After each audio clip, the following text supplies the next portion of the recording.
Hi, and welcome to Open Chess with me, GIRN, where I have intimate and provocative conversations with some of today's most prolific pop culture icons, rebels with a cause, and everyday people like you and me.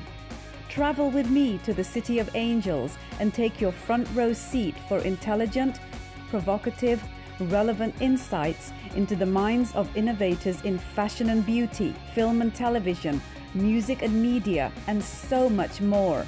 Are you ready? I'm so happy to have you on my show, Asifa. You know, the great thing is that I used to watch the Shahs of Sunset, and you know, obviously there's like a ton of gorgeous girls there, but you had like this certain look about you. And this was like way before I had the opportunity to meet you, and I thought, God, she's like totally gorgeous. Thank you. Right? And obviously when you've got all of that makeup on and you've got the fabulous gowns and everything, you're going to be stunning. But I mean, here you are, and I remember when I first met you, and we're sitting at the restaurant, and I thought, my God, she's wearing hardly no makeup, and she's absolutely drop dead gorgeous. Thank you so much. Right? Because you think, oh, once that makeup's off, she's just going to be like, yeah, a lot of people think scary that, looking, yeah. You know?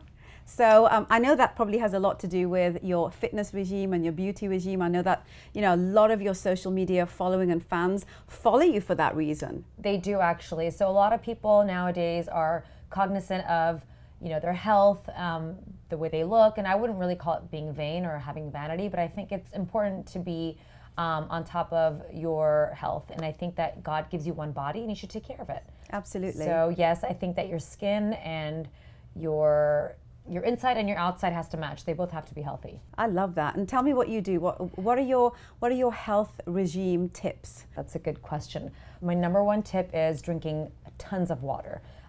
So for example, I weigh 110 pounds and I should be drinking 80 ounces of water a day. And if you exercise, you add another 12 ounces. So water is very important, and exercising. I can't even tell you how important exercising is. It's my therapy. It is so good for your soul. It's so good for your body. And number three is using really good products. I think there are a lot of products out there, and they trick you, and they're not all true, and they're all, you know, they have too much cosmetic in it and too much, you know, perfume, and you have to use very simple products. And give me an idea of some of the products that you would tell people that are must-haves for you. Must-haves for me are like serums and toners.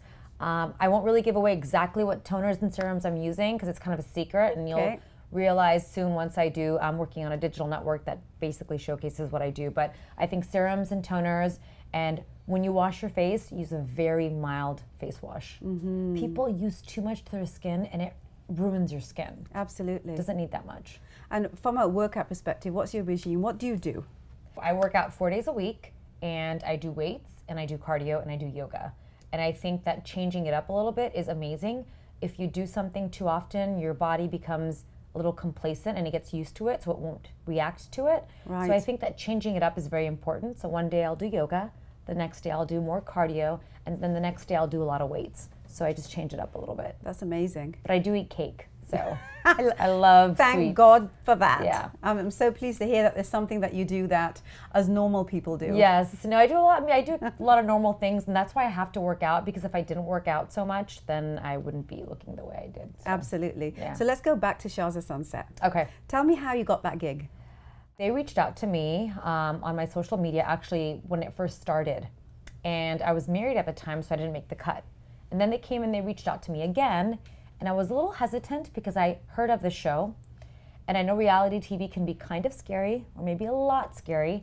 So I basically fit in. They loved me, and there was another guy in the running, and so they chose me, and I did it, and it was a very interesting experience. What would you say was the best experience from that for you? The best experience is watching yourself on TV and realizing, wow, I make a lot of mistakes. And when you watch yourself from a third person's perspective, you realize, well, I shouldn't be doing that, and I shouldn't be doing that. So you learn about yourself a lot. And once, you know, do you know when you get into the limelight, right? Especially when it comes to the reality TV followers, which are kind of like a unique kind of following, right? Because they get crazed about everything. Yeah. What kind of, you know, how has your life changed from pre to post? Like, you know, what happened to you from the perspective of all of this kind of adulation? Because I've seen it's been kind of crazy. Yeah. The way it's changed is that people notice me more, and people know about my life. it's not like I'm an actress where I play roles. I'm actually playing the role of myself. Now, it is scripted. It is a lot scripted. They take what you have and they kind of tweak it a lot. So people notice me more. People comment about my personal life a lot, and I get stopped, and I wasn't used to it. So pre-Shahs of Sunset, I was just a normal girl. Post-Shahs of Sunset, I'm this girl who's on a TV show. I get attention. I get stopped for pictures. People comment on my personal life, which is interesting. But sometimes you have no control over the editing. I mean, actually, never you do. So they could portray you in a way, however way they think will get more ratings. Absolutely, because it's a business at the end of the day, right? Yeah. How do you feel about any of those moments while you were on Shahs of Sunset where perhaps you were shocked at a certain way that you were edited, or the context within which they decided to portray you? I mean, those moments, everyone has them, especially on reality TV. How did you handle that? I would say they edit you. Sometimes when you're really crazy, they have to edit you down so you don't look so crazy. And then sometimes when you're not that crazy, they want to make you more crazy. And I would fall on the latter. Yeah. And I was shocked because it wasn't something that I liked. And I realized that being in reality TV, you have to be a little daring. And it was interesting, but also sometimes the characters that you're dealing with on the show are not people that you want to be around, and that's sometimes who they really are in real life. I mean, you made a fundamental decision, right, to kind of move your career into, you know, another direction, which I'm excited to talk to you about. Yeah. What was the moment where you decided that that's what you needed to do for you? I'll tell you, I was filming season 5, and I can't talk too much about it for other reasons, you know, legal reasons. Talk to me about what you feel comfortable and what you can talk about. So when I realized that they are feeding monsters and that there are people on the show that are very ruthless, very ruthless. I saw with my own eyes a lot of disgusting things that took place that I could not swallow, that I did not want to be around. And it wasn't really my choice, and I can't really talk too much about it, but in hindsight, it was a great experience, and I got a lot of exposure, and I love the exposure. And I would have stayed on the show, and I wanted to stay on the show, but there are certain characters on that show that are just too dangerous to be around. Okay, fair enough. I got it. So we move now, fast forward into what you're doing right now. You're in the digital sphere. Yes. Let's talk a little bit about that, because I know you're super excited about that, you know, kind of exploring a different avenue of who you are. So let's talk about that. So I, being, you know, Indian, more so Indian than Persian, I want to be more involved in the Indian community. I think that it's a huge community and there's so much amazing stuff that goes on. So I have a platform, it's called yourshow.tv. It's a digital network. It's kind of like Netflix, where you produce content and people subscribe to the content. So different celebrities have different channels. I have a channel where I talk about health, wellness, and lifestyle, which I love. So I'm doing a few shows, and we've started to film a few, and we're going to start filming more. But I want to start, you know, getting into teaching people about health and wellness, you know, meditation, really getting into your inner soul and figuring out who you really are. Because in this social media crazed world, we are super vain to the point where we're losing who we are as people. And everybody's on their phone. So I want to talk more about life and relating to people, talk about fitness, how to be healthy, talk about beauty tips, talk about relationships, talk about pretty much anything. And eventually I'll be interviewing people, and I want to be kind of like the next Indian Oprah. That is a great thing to aspire towards. Yeah. And how can people find your channel? So you can go to yourshow.tv, and you can go to channels, and you will see Asifa Mirza. You'll see my channel, and I'll be doing a lot more shows actually. And you can even, people can type and write to me about what they want to see, what they want to know more about. There's so much the world has to offer when it comes to health, wellness, beauty, travel, fitness, everything, dance, culture. I would love to talk about that on my show, and you know, and maybe even have you on one day, and we can talk about amazing things together. I'd love to do that. It's really interesting that, you know, your first kind of experience with, you know, the quote-unquote media filming world was in kind of like the pop cultural reality TV world of mainstream global syndication, right?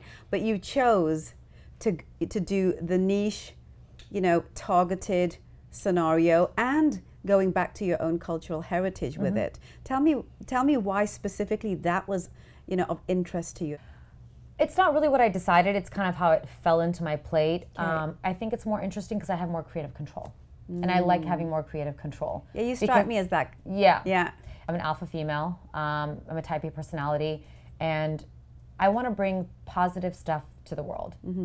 And I'm all about positivity. And I want to, whatever I can bring to this world and teach people in a positive way, I'm all for that. I love that. What would you say to a lot of the girls, you know, who are kind of fame crazed out there and would like die at a chance to be on a show like that, or, you know, typically any of those kinds of shows where there's just mass syndication involvement in that? What would you say to them in terms of advice before they step in, because they don't know that world? A lot of people want to get into that world because they want to be loved and they want to have a fan base.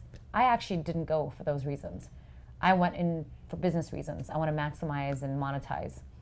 And I think that before you go into that world, you have to really know that you have to love yourself, believe in yourself, because it could be very scary to get into that world and realm and really drown in depression, because you have all these people who have high expectations for you, and sometimes you can't keep up with them. But if you know who you are and you love who you are, then nothing anybody says will matter.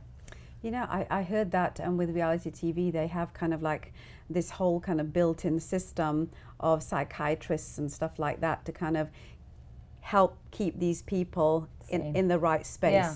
Is that true? I've never been around that. I don't know if that's true or not, but I would hope that they did do that, because it's very scary. You know, they're, you know, it's scary because you're dealing with people who are dangerous and they like the drama. So even if the person's dangerous, they're bringing drama, and that person makes money off of being dangerous, and that's a very scary thing. At least when you're on a movie and you're playing a scary role, it's a role, and you go back into your normal self. Right. In reality TV, that person is who they are. So what would you say to all those girls that are dying to be famous? It's amazing if you want to monetize on it, but just being famous for being famous is not worth it. There's no worth in that. So moving forward, other than, you know, the channel that you're doing, digitally speaking, what else are you thinking about doing with your own personal brand? Well, I would like to write a book about my life experiences. I want to write a book about relationships.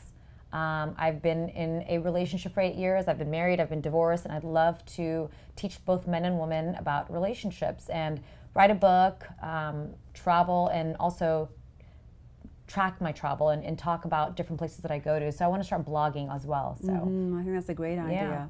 And like, it just seems obvious that someone that's into fitness and beauty and health and well-being would probably look at product lines and things like that. Has your A-type personality gone there yet? It hasn't gone there yet, but I'm looking for a good chemist that could create something that I think would be really beneficial, something very simple. I like simplicity.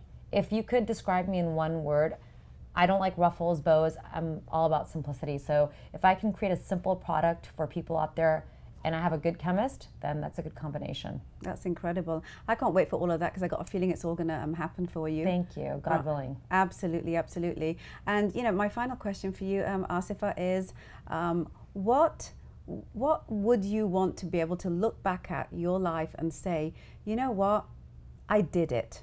I'm happy now to move on to the next realm. I know this is cliche, but to be remembered as making a difference in a positive way. Where when I'm gone one day, somebody says, you know what, she really affected me in a positive way, and because of her, I'm going to do A, B, and C, and that's going to make my life better. I love it. Thank you, my darling. Thank you. Thank you so much. I know, it's been great. Thank you so much for having me. Hi everyone, this is Open Chest TV with me, Raj GIRN. If you like the chat that you just finished watching, I really hope that you will subscribe to my channel for more intelligent, provocative, relevant conversations with some of your favorite celebrities.